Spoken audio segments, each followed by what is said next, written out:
علشان تتصالح مع نفسك محتاج تعمل كام خطوة كده. أولهم لازم تتصالح مع الماضي عشان ما يأثرش عليك في الحاضر.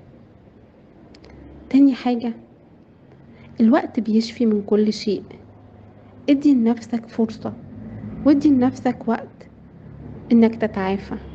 اللي الناس شايفاه فيك ما يخصكش، يخصهم هما بس.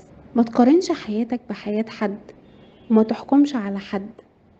الحياة رحلة فردية، بتبدأ فردية وبتنتهي فردية. نقطة كمان مهمة قوي، مش لازم يكون عندك إجابة منطقية لكل الأحداث اللي بتحصل لك.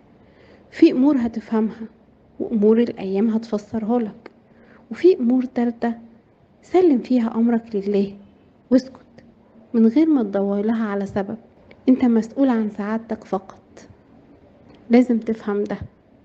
وأخيرا ابتسم.